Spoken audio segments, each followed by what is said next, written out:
ಈ ರೀತಿಯಾದಂತಹ ಬೆಳವಣಿಗೆಗಳು ಯಾಕಾಗುತ್ತೆ ಅಂತ ಗೊತ್ತಾಗೋದಿಲ್ಲ. ಅವರ ಅಭಿಮಾನಿಗಳು, ಅವರ ಫಾಲೋವರ್ಸ್ಗಳು ಏನು ನೋಡ್ತಾರೆ ಅಂತೇಳಿ. ಚಂದನ ಮರದ ಕ್ಯೂಟ್ ಕಪಲ್ ಬಾಳಲ್ಲಿ ಈಗ ಬಿರುಕು ಮೂಡಿದೆ. ಆ ಬಿರುಕಿಗೆ ಕಾರಣ ಏನು ಅಂತ ಇನ್ನೂ ಗೊತ್ತಾಗಿಲ್ಲ. ಚಂದನ ಶೆಟ್ಟಿ ನಿವೇದಿತಾ ಗೌಡ ಸ್ವ ಇಚ್ಛೆಯಿಂದ ಈಗ ಅರ್ಜಿಯನ್ನ ಸಲ್ಲಿಸಿದ್ದಾರೆ. ಪರಸ್ಪರ ಒಪ್ಪಿಗೆ ಮೇರೆಗೆ ಅರ್ಜಿಯನ್ನ ಚಂದನ ಶೆಟ್ಟಿ ನಿವೇದಿತಾ ಗೌಡ ಸಲ್ಲಿಸಿದ್ದಾರೆ.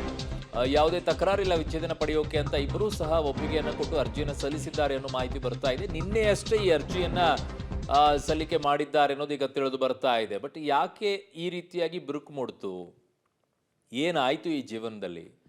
ತುಂಬ ಕಡಿಮೆ ಜೀವನ, ಇಬ್ಬರ ನಡುವೆ ಏಜ್ ಗ್ಯಾಪ್ ಇದೆ, ಇಲ್ಲ ಅಂತಲ್ಲ.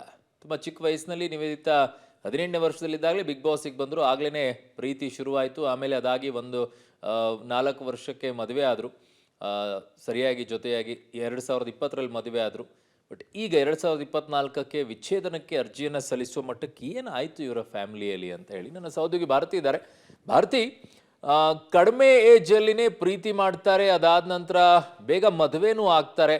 ಅದೇ ಸಮಸ್ಯೆ ಆಯ್ತಾ? ಇನ್ನೂ ಕೂಡ ಜವಾಬ್ದಾರಿಗಳು, ಇನ್ನೂ ಕೂಡ ತಿಳುವಳಿಕೆಗಳು ಇದು ಬರುವಷ್ಟರಲ್ಲೇ ತೆಗೆದುಕೊಂಡಂಥ ಡಿಸಿಷನ್ನೇ ಈಗ ಮತ್ತೆ ಮುಳು ಆಗ್ತಾ ಇದೆ. ಬಟ್ ಹಲವು ಕಡೆಗಳಲ್ಲಿ 18 ವರ್ಷಕ್ಕೆ ಮದುವೆ ಆಗಿರೋರು, ಹಿಂದೆ ಎಲ್ಲ 14 ವರ್ಷಕ್ಕೆ 12 ವರ್ಷಕ್ಕೆ ಮದುವೆ ಆಗಿರೋರು 100 ವರ್ಷ ಜೊತೆಯಾಗಿರುವಂಥದ್ದಿದೆ, 80 ವರ್ಷ ಜೊತೆಯಾಗಿರೋದಿದೆ.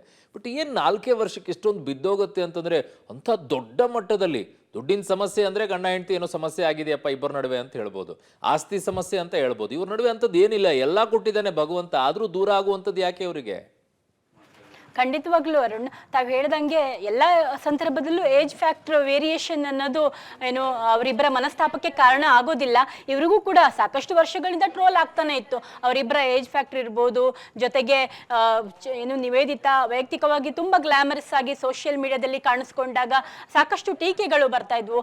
ಆದರೂ ಕೂಡ ಚಂದನ್ ಯಾವುದೇ ರೀತಿಯಲ್ಲಿ ವಿರೋಧ ವ್ಯಕ್ತಪಡಿಸ್ತಿರ್ಲಿಲ್ಲ, ಜೊತೆಗೆ ಸಹಕರಿಸಿ ರೀಲ್ಸ್ ಅನ್ನ ಮಾಡ್ತಿದ್ರು. ಈ ಥರದೆಲ್ಲ ವಿಚಾರಗಳು ಇವರ ವಿಚಾರ ಆದರೂ ಪರ್ಟಿಕ್ಯುಲರ್ ಚಂದನ್ ಶೆಟ್ಟಿ ಮತ್ತು ನಿವೇದಿತಾ ಗೌಡ ಅವರ ವೈಯಕ್ತಿಕ ವಿಚಾರವಂತೂ ತುಂಬಾನೇ ಸೋಷಿಯಲ್ ಮೀಡಿಯಾದಲ್ಲಿ ವೈರಲ್ ಆಗಿರುವಂಥದ್ದು. ಯಾಕಂದ್ರೆ ಅವ್ರು ಯಾವಾಗಲೂ ಕೂಡ ಇನ್ಸ್ಟಂಟ್ಲಿ ಒಂದು ವಾರದಲ್ಲಿ ಒಂದು 4-5 ಸಲನಾದ್ರೂ ಜೊತೆಯಾಗಿ ಕಾಣಿಸ್ಕೊಂಡು ಜೊತೆಯಾಗಿ ರೀಲ್ಸ್ ಮಾಡಿಕೊಂಡು ಇದ್ದಂಥವ್ರು.